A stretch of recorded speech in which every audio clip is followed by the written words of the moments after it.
Zimbabwean journalist Hopewell has vowed to keep fighting COVID-19 corruption. The government critic was released on bail yesterday after the state charged him with inciting public violence for calling on Zimbabweans to partake in anti-corruption protests in late July. Chinono joins us now live from Harare. Hopewell, good evening and thank you so much for your time. The Zimbabwean community, the South African community, and I dare say the world over, there's been great concern about you and about your well-being. How are you? I'm mentally strong. I was in prison for 6 weeks, and I guess the idea was to break my spirit and that of my colleague Jacob Ngaruvume, who was arrested together with me. The only problem that I had whilst I was in prison was I developed a fever from Sunday last week, and I'm still recovering from it. Let's talk about your conditions while under arrest. What were those like? They were horrible. In fact, it was a front row seat for me as a journalist to see the effects of corruption in my country. The prisoners fed the traditional staple meal sadza with boiled beans or boiled cabbages and nothing else. And that's what they eat 24/7 all year round. There's no running water in the cells. The cells are meant for 16 people, but they are housing over 44 people per cell. People can hardly 10 whilst they are sleeping because they are packed like sardines. They could not even get a BP testing machine when my doctor came to have a look at me when I was not feeling well. There's a COVID outbreak in the prison, and they are being economic with the facts. Prisoners are not being told what's really happening. And when they are found out to have contracted COVID, they're isolated, there's no medication, they're only given hot water to drink. So it's like a concentration camp, but it's symptomatic of what has become of our country, Zimbabwe. Let's talk about the physical aspect of things, because there were also great concerns that you may have come under abuse during your incarceration, that is physically. Did that happen at all? No, there was no physical abuse at all. They would not have done that to us. But there is rampant physical abuse on other prisoners who don't have the kind of prominence that I have and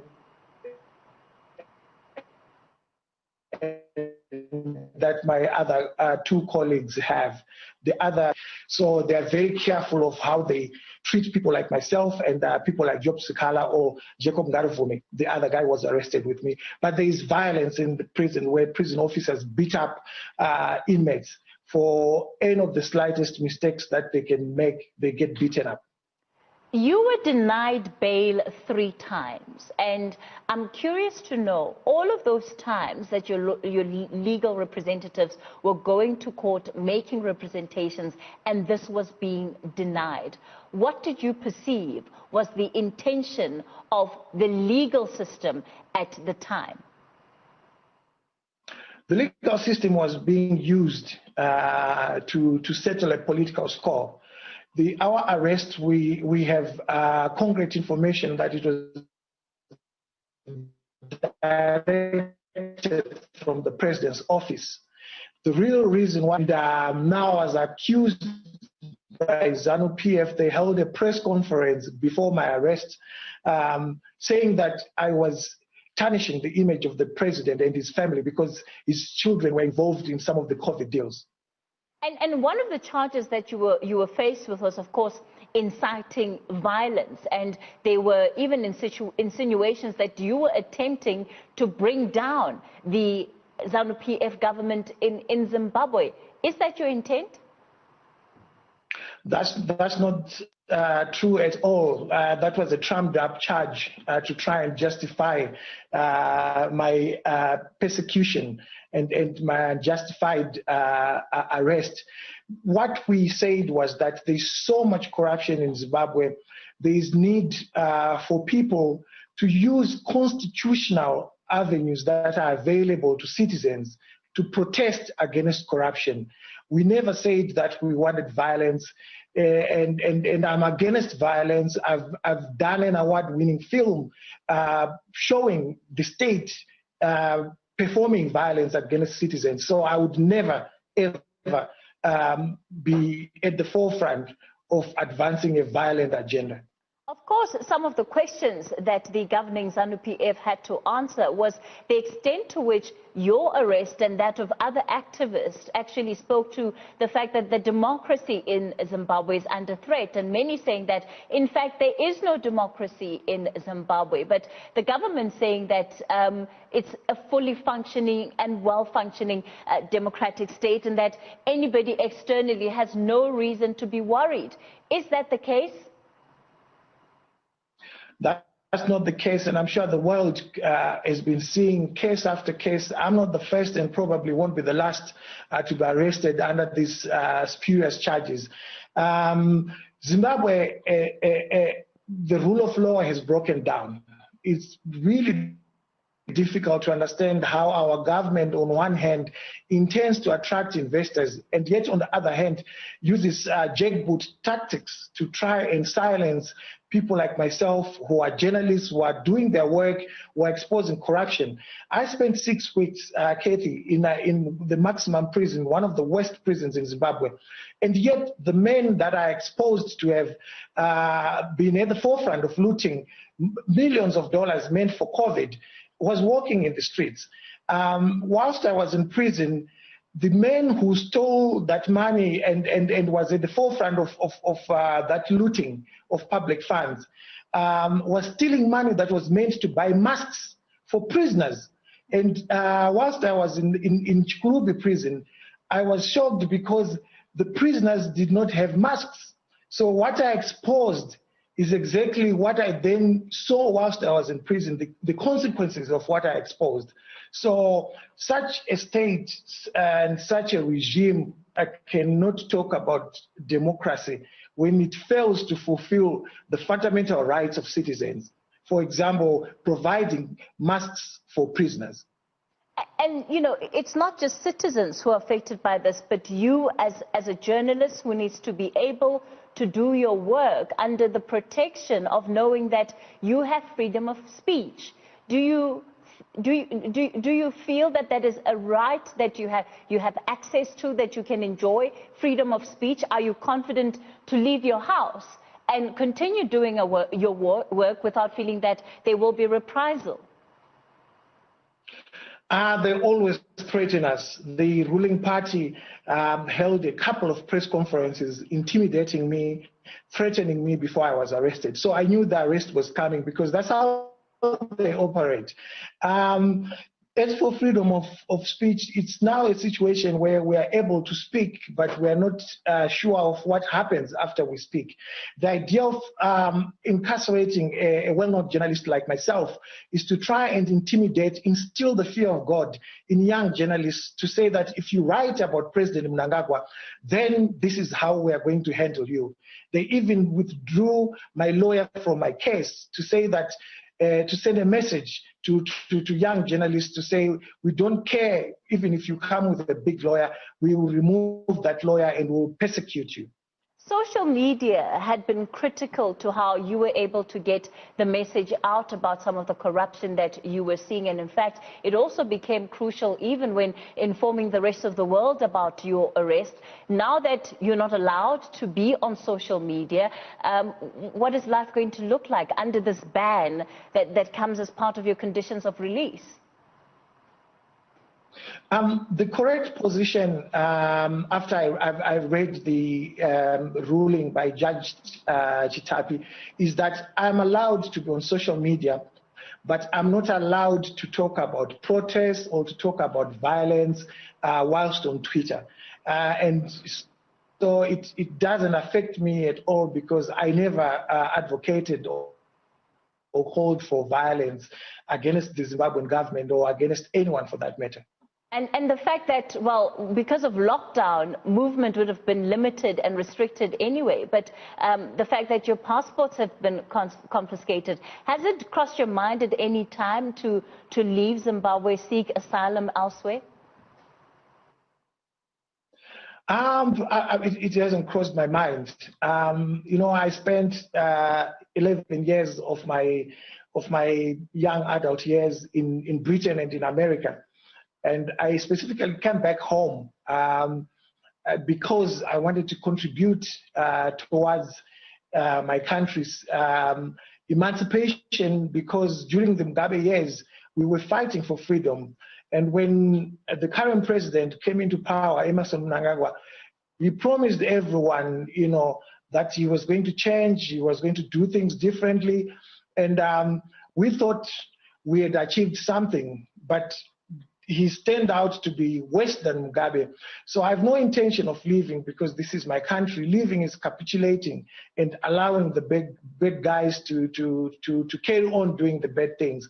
It is our country. I'm prepared to die for this cause of fighting corruption and doing my journalism here if need be. It comes at a great cost to you personally, as we've seen in the last couple of weeks, but also to your family. Speak to me about the experience that they've been going through simply because you've been identified as a target. As you would imagine, family members get traumatized because, as you know, as a journalist, there are certain things that we are able to deal with. We have shock absorbers when it comes to some of these things, especially the persecution. But for my family, they were worried. Most of them are outside the country, so it was even more difficult because they were not able to come and see me at court. They would have to get reports through news channels like yours and to understand what was going on around my case. They were not able to speak to me, so it was a very difficult time. But this is something I had prepared them for years. I've been doing this for quite a long time, for almost 2 decades now. So they sort of understand that it comes with the terrain, but it's something that one never gets used to. What is it that those who support your cause can do in this moment for you, Hopewell, and I think for other journalists who are on the ground in Zimbabwe right now, who you're telling us are coming under increasing threat? I think what Zimbabwean citizens, Africans, and the rest of the world can do is to put pressure on the Zimbabwean government and Mnangagwa to respect the rule of law. We have one of the best constitutions in the world, if only it was being followed. But the president and his regime, they violate all the constitutional rights that are entitled to citizens. For instance, whilst I was consulting with my lawyers, they insisted on listening on what I was discussing with my lawyers, something that goes against our constitution. I had to go to the High Court to get a High Court order so that they would not open the doors whilst I was talking to my lawyers. So the world can put pressure, and countries like South Africa can do more by putting pressure on Mnangagwa and his regime to make sure that they follow the rule of law. Once they follow the rule of law, Zimbabwe's problems will go away.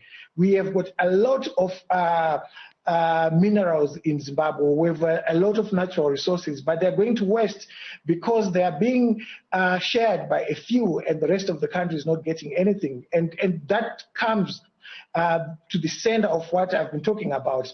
The corruption is about the failure to follow the rule of law, which then allows them to loot public funds, to plunder natural resources, and to allow the whole state to be generally corrupt.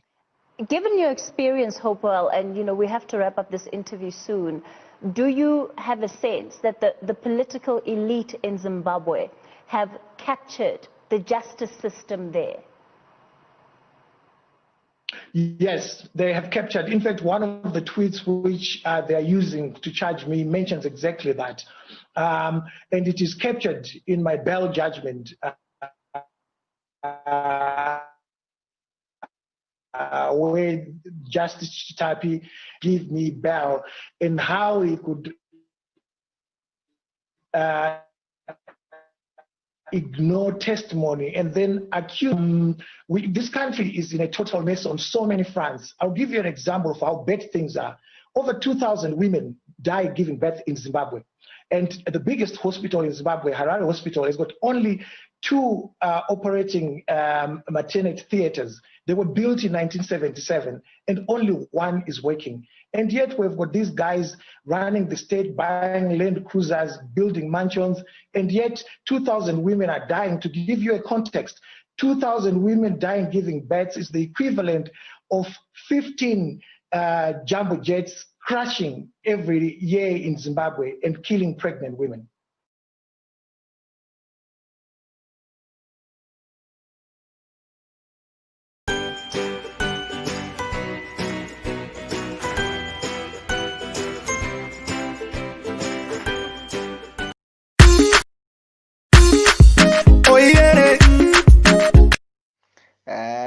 Naumva nongumema idzinza akunakidza. Dzidza akuviringwanisu manje nguwa iyo. Takudzisota. Ya, unonzwa manje. Takudzima kuti maswera sei muri yeZimbabwe. Nhau dzichiverengwa nachikavangwena. Ndina vamhazo pasign language. Mutungamiri wenyika vari zvakare mukuru wemauto emuchadenga nepasi vaNelson Chamisa vaperekedzwa pandandare yendege uko kwanga vachienda kumusangano wenyika dzepasi rose kuAddis Ababa, Ethiopia nhasi mangwanani. Tauda seya. Ava nenda kuvhura rimwe page mufano wangu. Rimwe page rinhau. Yeah. Mune mapeji mangana. Ava. Kana tisina nhau musiwo ndine 40. 40 ndwakuti mashomera. Ako mabasa anenge awanda kabasa. Kopa munoti makapresa. Takuverenga nhau dzibasa. Kana uma 70 something. Yeah. Mapage. Basa riripo. Taitandara. Inzongoti tisatamise nguwa yapera. Unonzwa kuti vaimbova mutungamiri wenyika nemuteedzeri wavo vaEmmerson Mnangagwa naChiwengwa vamiswa pamberi pedare nhasi, asi mumhosva yanga vachipomerwa yekumbonyikidza nyika nehutsotsi vanyimwa bhero nhasi. Bail out.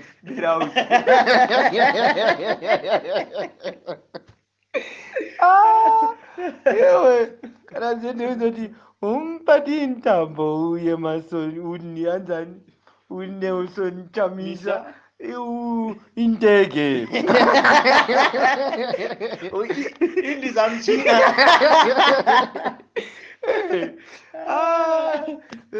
Chokwadi dzimashuvashuwa kuti nyika yese idzidze, vanhu vese vazive. ya kuti tichikuita zvekusimudzira nyika kwete zvekutamba nenyika. Tamba nenyika. Chiite izvozvo.